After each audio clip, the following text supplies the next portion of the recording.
जय श्री कृष्णा। मैं संध्या शर्मा श्री बांके बिहारी जी के चरणों में कुछ परम भक्तों के चरित्र निवेदन कर रही हूँ। आज की हमारी कथा है श्री दक्ष जी महाराज। दक्ष जी ब्रह्मा जी के अंगूठे से उत्पन्न हुए। स्वयंभू मनु की कन्या प्रसूति दक्ष की पत्नी हुई। प्रजापति दक्ष ने क्षीर सागर के उत्तर तट पर स्थित होकर देवी जगदम्बिका को पुत्री रूप में प्राप्त करने की इच्छा की। उनके प्रत्यक्ष दर्शन की कामना से उन्हें हृदय मंदिर में विराजमान करके कठिन तपस्या की। उनकी सात्विक आराधना से संतुष्ट होकर परा अम्बा ने दर्शन देकर दक्ष की पुत्री होने का वचन दिया। साथ में यह भी कह दिया, यदि कभी मेरे प्रति तुम्हारा आदर भाव घट जाएगा तब उसी समय मैं अपने शरीर को त्याग कर अपने स्वरूप में लीन हो जाऊंगी। दक्ष यह सोचकर बहुत प्रसन्न रहने लगे कि देवी शिवा अब मेरी पुत्री होने वाली है। सृष्टि के विस्तार के अर्थ से ब्रह्मा जी की आज्ञा से दक्ष प्रजापति ने पंचजन प्रजापति की असिक्किनी नाम की कन्या को पत्नी रूप में स्वीकार कर हर्यश्व संज्ञक 10,000 पुत्र उत्पन्न किए। पिता की आज्ञा से उत्तम सृष्टि के उद्देश्य से वे हर्यश्व गण नारायण सरोवर पर जाकर तप करने लगे। इन्हें अधिकारी जानकर देवर्षि नारद ने आत्म तत्व का उपदेश देकर उन पुत्रों को निवृत्ति परायण बना दिया। तत्पश्चात दक्ष ने शबलाश्व संज्ञक नामक 1,000 पुत्र और उत्पन्न किए, परंतु नारद जी ने इन्हें भी पहले की तरह ही परमार्थ पद का प्रतीक बना दिया।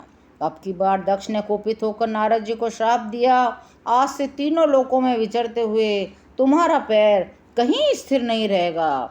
नारद जी ने इसे भगवान की इच्छा मानकर शाप को सिरोधार्य कर लिया। श्री दक्ष जी ने प्रसूति के गर्भ से 24 कन्याएं उत्पन्न करी। प्रथम बड़ी 13 कन्याएं धर्म को ब्याह दी। शेष 11 में से एक अग्नि को, एक शिव को, एक पितृगण को ब्याह दी। अन्य 8 मरीचि, अत्रि, अंगिरा, पुलत्स्य, पुलह, क्रतु, वशिष्ठ और भृगु, इन 8 प्रजातियों को ब्याह दी। प्रसूति की कन्याओं द्वारा विशाल वंश परंपरा त्रिलोकी में फैल गई। प्रजा की वृद्धि का कार्य जैसा दक्ष के द्वारा हुआ ऐसा किसी से न हुआ, इसलिए ब्रह्मा जी ने दक्ष को प्रजापतियों का नायक बना दिया।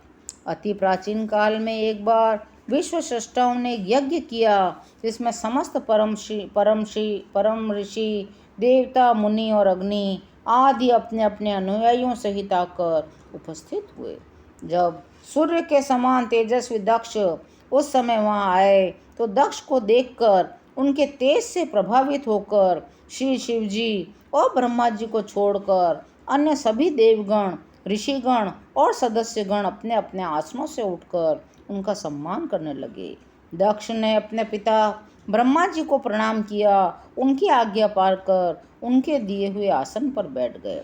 दक्ष ने देखा शिव जी आसन पर ही बैठे रहे, उन्होंने उठकर उनका सम्मान भी नहीं किया। उनके इस व्यवहार से अपना अपमान समझकर क्रूर दृष्टि से उनकी ओर देखा और महासभा में ही उन्होंने शिव को बड़े दुर्वचन कहे।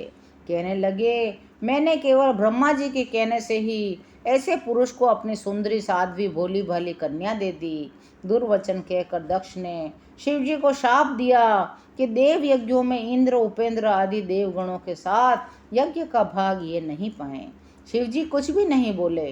शाप देकर अत्यंत क्रुद्ध होकर दक्ष सभा में से निकलकर अपने स्थान को चले गए।